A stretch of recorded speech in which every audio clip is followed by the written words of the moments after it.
Hello. അതെ, ഇത് ഇന്നലത്തെ രാവിലത്തെ വീഡിയോ ആണ് കേട്ടോ. പിള്ളേരൊക്കെ വിട്ടിട്ട് കുറച്ച് വെയിൽ കണ്ടപ്പോൾ ഞാൻ അങ്ങോട്ട് പുറത്തിറങ്ങാമെന്ന് വിചാരിച്ചു. ഇന്ന് ശനിയാഴ്ച ആയതുകൊണ്ട് ഇച്ചുന് സ്കൂളില്ല, അതുകൊണ്ട് ലഞ്ച് ബോക്സ് വീഡിയോ ഇല്ലാത്ത കേട്ടാ.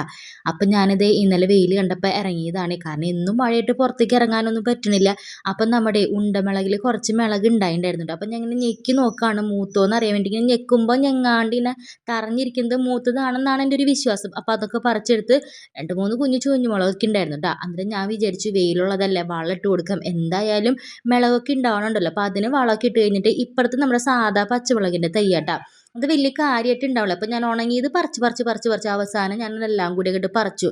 അതിൽ പച്ചമുളകൊന്നും ഉണ്ടാവണില്ല. അപ്പം ഞാൻ എന്ത് ചെയ്തു, അപ്പുറത്തുനിന്ന് മറ്റു ഉണ്ടമുളകിൻ്റെ തൈ എടുത്ത് ഇതിലേക്ക് നട്ടുട്ടാ. പിന്നെ അതിൻ്റെ മുകളിലും ഈ പറഞ്ഞ പോലെ കുറച്ച് ചൂന്യമുളക് ഉണ്ട്. അത് കളയാൻ തോന്നണില്ല. അപ്പം ഞാൻ അതിൽ കുറച്ച് മണ്ണൊക്കെ ഇട്ട് കുറച്ച് വളമൊക്കെ ഇട്ട് കൊടുത്തിട്ടുണ്ട്. കാരണം വേറെ ചൂന്യമുളകിൻ്റെ തൈയൊന്നുമില്ല. ഇനി നമുക്ക് അടുത്ത പച്ചമുളകിലേക്ക് പോവാട്ടോ. ഇത് നമ്മുടെ ഇച്ചുവിൻ്റെ അംഗനവാടിയിൽ നിന്ന് കിട്ടിയതാ. ഇത് നല്ല നീളമുള്ള പച്ചമുളക് കേട്ടോ, നല്ല നീട്ടാണ്. അപ്പം അത് കാരണം കൊണ്ട് ശരിക്കും പറഞ്ഞാണെങ്കിൽ ഇപ്പോൾ പച്ചമുളകൊന്നും മേടിക്കേണ്ട ആവശ്യമില്ല. അപ്പം അതിനും വളമിട്ട് കൊടുത്ത് ഇപ്പോൾ ഏകദേശം ഒരു 10-15 ദിവസം കഴിഞ്ഞിട്ടുണ്ട്. അങ്ങനെ 15 ദിവസം കൂടുമ്പോൾ ഇട്ട് കൊടുത്താൽ നല്ലതാണെന്നാണ് പറയണത്. അപ്പം എല്ലാ പച്ചമുളകൊക്കെ പറിച്ച് എല്ലാത്തിനും വളമൊക്കെ ഇട്ട് കൊടുത്തിട്ട് എന്തായാലും ഇറങ്ങിയതല്ലേ പുല്ല് പറിക്കാമെന്ന് വിചാരിച്ചു. ഈ സൈഡ് പറിക്കുമ്പോഴത്തേനും അപ്പുറത്തെ സൈഡ് ആവും, എന്നാലും പറിക്കാണ്ടിരിക്കാൻ പറ്റില്ലല്ലോ.